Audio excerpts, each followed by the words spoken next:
Halo, assalamualaikum teman selam. Jumpa lagi bersama saya Adim dan masih tetap membahas seputar gangguan asam lambung, GERD, anxiety, psikomatis. Oke teman-teman, di season kali ini seperti biasa teman-temannya saya mau jawab beberapa pertanyaan dari kolom komentar teman-temannya.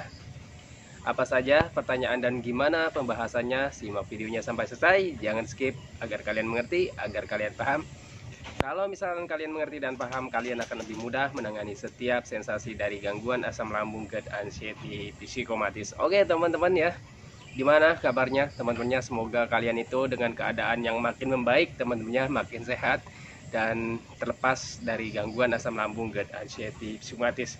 Oke teman-temannya, buat teman-teman yang baru bergabung, teman-temannya, seandainya kalian mau bertanya tentang seputaran gangguan asam lambung, GERD, anxiety, psikomatis, alangkah lebih baiknya kalian itu simak dulu video-video saya yang terdahulu teman-temannya, karena saya itu sudah banyak sekali sharing tentang seputaran gangguan asam lambung, GERD, anxiety, psikomatis.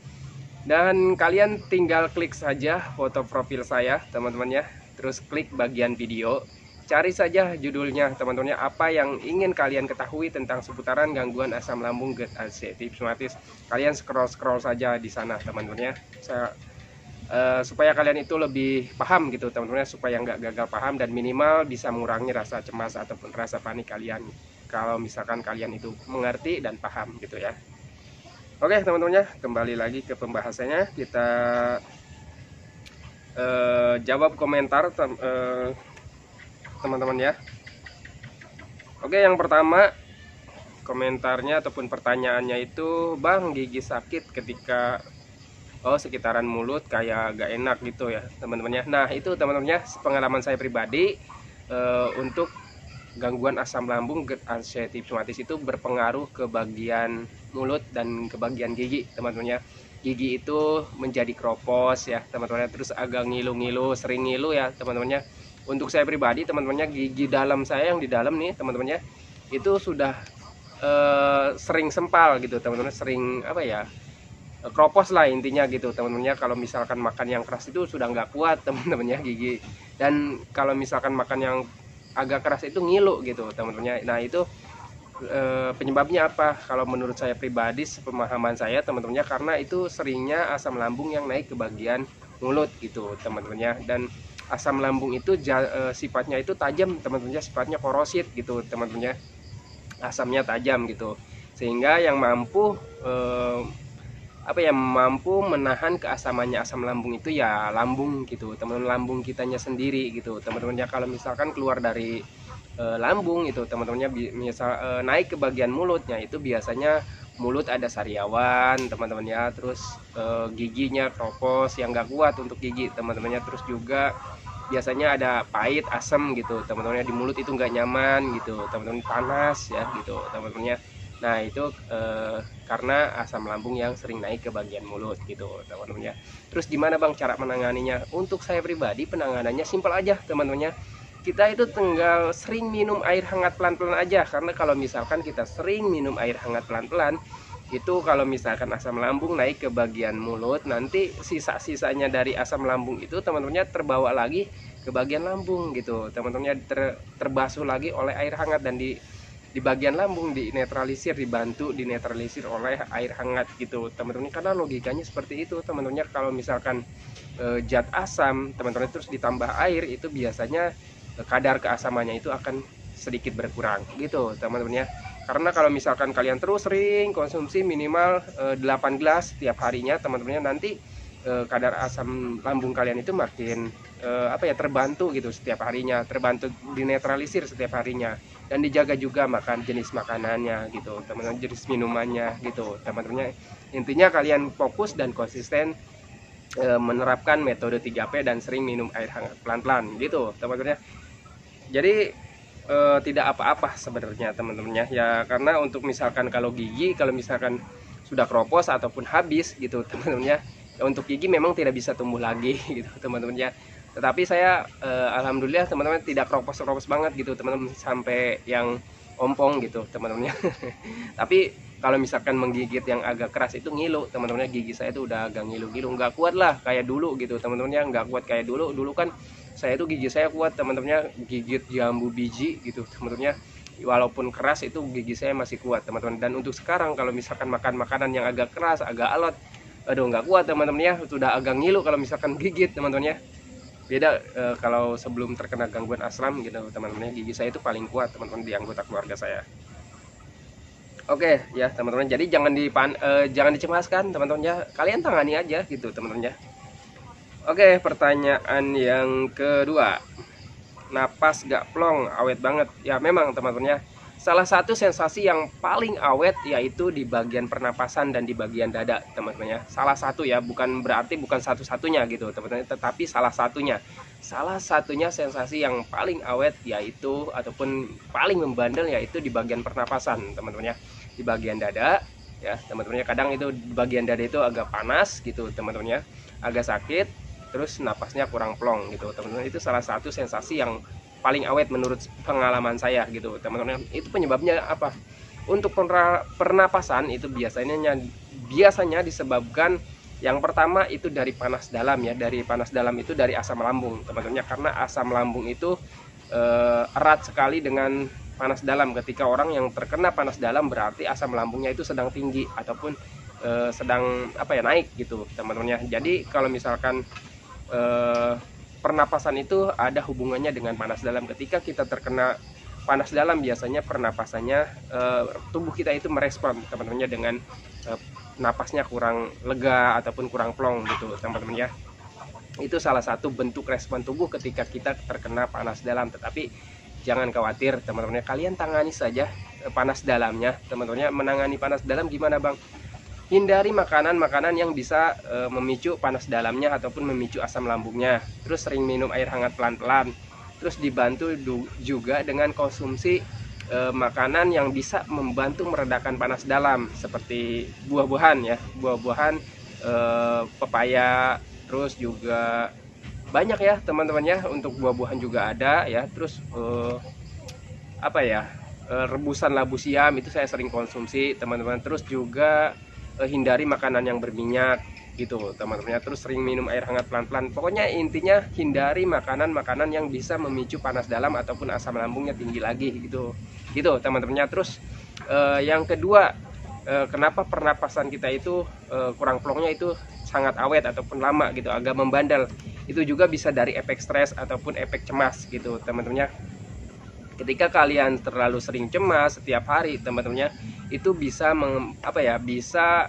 mempengaruhi pernapasan kalian gitu teman-teman. Karena orang yang ketakutan, orang yang kecemasan gitu teman-teman, itu pernapasannya agak terganggu, agak terengah-engah, agak pendek gitu teman-teman, kurang plong gitu teman-teman. Coba kalian flashback aja sebelum kalian terkena gangguan asam lambung gerd-azia rheumatis. Kalian pernah gak teman-teman dikejutkan ataupun dikagetkan gitu teman-teman, ataupun mengalami kecemasan kalau misalkan mendengar berita yang nggak enak gitu teman-teman. Nah itu pasti pernapasan kalian itu agak terengah-engah gitu teman-teman. Itu salah satu penyebabnya pernapasan kalian itu kurang plong gitu teman-teman, ataupun pendek pernapasannya gitu teman-teman. Itu pengalaman saya. Terus kenapa bang saya itu mengalami pernapasan kurang plong itu bisa setiap hari? Ya itu teman-teman, panas dalamnya belum tertangani, terus juga cemasnya ataupun kepanikan kaliannya belum tertangani gitu teman-teman. Ya pasti awet teman-teman. Coba aja tangani aja teman-teman dengan untuk panas dalamnya, terus juga kecemasannya ditangani teman-teman. Apa sih yang kalian cemaskan gitu teman-teman? Jangan terlalu banyak mikir gitu teman-teman, jangan terlalu banyak berpikir ke hal-hal negatif. Apa yang kalian pikirkan itu tidak akan terjadi teman-teman. Apa yang kalian takutkan itu tidak akan terjadi. Itu semua permainan pikiran kalian saja. Ingat teman-teman kalian itu terkena dua gangguan teman-teman. Yang pertama itu di medisnya, di asam lambungnya teman-teman. Terus yang keduanya itu di psikisnya teman-teman, di anxiety-nya teman-teman. Anxiety itu kan kecemasan berlebih ya. Kalian harus memahami itu teman-teman. Kenapa kalian itu kecemasannya berlebih? Ya berarti kalian itu ada anxiety-nya. Ya tangani saja anxiety-nya. Jangan terlalu banyak mikir teman-teman. Apa yang kalian takutkan itu tidak akan terjadi karena itu permainan pikiran kalian aja gitu. Oke, next ya, pertanyaan yang selanjutnya. Ini kadang takut juga bang kalau tiba-tiba sensasi datangnya itu teman-teman. Kenapa kalian takut? Ya itu karena kaliannya ada trauma teman-teman. Trauma terhadap di awal-awal kalian itu terkena gangguan asam lambung GERD asiatismatis ya, karena ada trauma ya, terus kaliannya pemikirannya jadi sensitif ya, alhasil apapun ya sensasi di tubuh kalian itu selalu kalian kait-kaitkan dengan hal-hal yang bahaya gitu teman-teman ya. Sebenarnya untuk sensasi-sensasi yang kalian rasakan itu sebenarnya sensasi wajar aja teman-teman, cuman pikiran kaliannya aja yang traveling teman-teman, terus mendiagnosa ke mana-mana gitu teman-teman, terus berandai-andai gitu teman-teman ya. Itu yang nggak boleh sebenarnya teman-teman ya. Kalian alihkan saja pemikiran-pemikiran seperti itu dengan aktivitas ataupun kegiatan gitu teman-teman, ataupun dilawan dulu aja gitu. Kalau misalkan kalian belum bisa beraktivitas, belum bisa berkegiatan, kalian lawan aja pemikiran negatifnya dengan pemikiran-pemikiran positif gitu teman-teman ya. Kalian yakin saja inilah gangguan asam lambung gitu aja teman-teman ya. Oke, selanjutnya, Bang, BB aku tidak naik, gimana caranya, tolong solusinya. Teman-teman ya, ini banyak sekali yang bertanya tentang berat badan ya teman-teman ya. Kenapa berat badan kalian itu sulit naik teman-teman ya? Sebenarnya videonya sudah ada teman-teman ya, di awal-awal, enggak di awal juga sih, mungkin sudah agak jauh juga teman-teman ya. Untuk berat badan orang-orang yang terkena gangguan asam lambung GERD asiatismatis, kalian harus dipahami dulu teman-teman ya. Kalian itu yang pertama terkena gangguan asam lambung, terkena gangguan cerna. Yang namanya pencernaan, kalau misalkan pencernaan kalian itu terganggu, kalian coba ingat-ingat makannya sudah banyak belum? Biasanya orang-orang yang terkena gangguan asam lambung GERD asiatismatis itu makannya sedikit ya, karena nggak nafsu makan, kurang selera makan, terus juga banyak yang dipantrang gitu teman-teman. Kalian harus menyadari ke sana. Oh, wajar dong ya, saya itu berat badannya nggak naik-naik, malah cenderung turun ya, karena makanan banyak yang dipantrang gitu teman-teman, terus nafsu makannya kurang gitu teman-teman ya. Kalian sadari saja ke sana teman-teman, pahami saja ke sana ya. Terus kalau misalkan, Bang, saya itu makannya udah banyak, terus di bagian perut saya itu udah nyaman, udah enakan, kenapa nih kok berat badan saya itu nggak naik-naik? Ada penyebab yang kedua teman-temannya. Kalau misalkan kalian makan sudah banyak, pencernaan kalian sudah membaik, terus BAB-nya juga sudah bagus gitu teman-temannya, tetapi berat badan itu kalian itu nggak naik-naik. Penyebab yang keduanya adalah stres teman-temannya. Coba kalian sadari, terus pahami aja. Kalian sekarang itu masih banyak mikir gak tentang penyakit, tentang sensasi, tentang ketakutan ya, takut mati, ataupun takut keluar rumah, ataupun takut bersosial gitu teman-teman. Terus apakah kalian masih berpikir tentang penyakit yang berbahaya gitu teman-teman?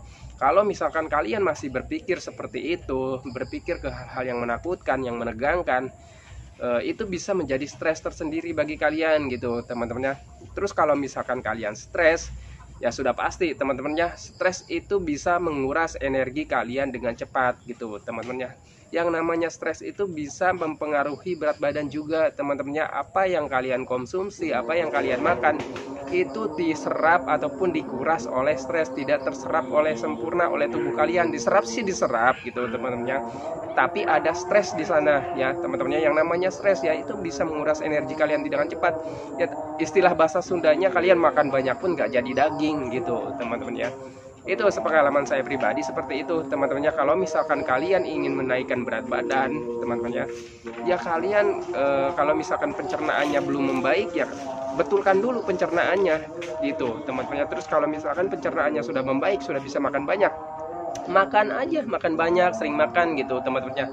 Terus kalau misalkan dari efek stres ya, kelola stresnya. Apa yang kalian takutkan, apa yang kalian pikirkan, itu tidak akan terjadi teman-teman. Ketakutan yang kalian pikirkan itu sebenarnya nggak akan terjadi teman-teman.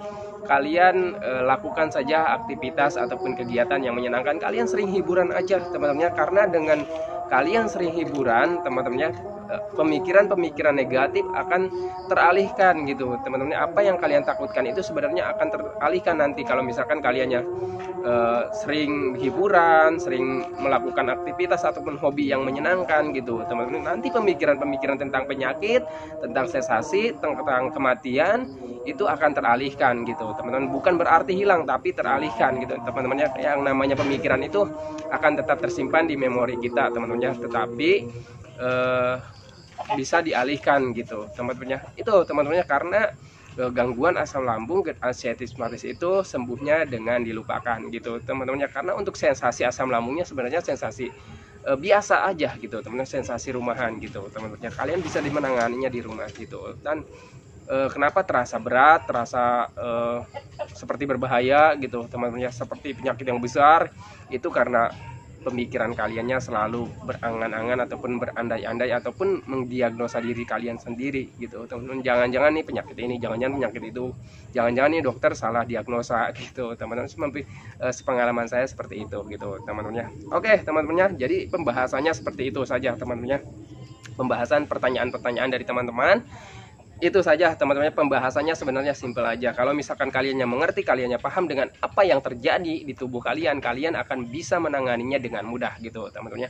Oke teman-temannya, saya akhiri videonya. Sebelum saya akhiri, saya doakan buat teman-teman yang belum membaik dari gangguan asam lambung, GERD, ACT, semoga kalian itu cepat membaik lagi, cepat sehat lagi, cepat sembuh lagi teman-teman ya. Semoga keadaan kalian yang dulu itu bisa kembali lagi gitu teman-teman, karena saya yakin kalian itu sangat merindukan hari-hari kalian yang dulu itu teman-teman, yang berwarna itu teman-teman. Dan jangan lupa juga teman-teman ya, doakan saya agar saya itu tetap sehat, tetap kuat, tetap ceria, agar tetap bisa menemani kalian yang belum membaik dari gangguan asam lambung, GERD, ACT, Oke teman-teman, saya akhiri videonya. Assalamualaikum warahmatullahi wabarakatuh.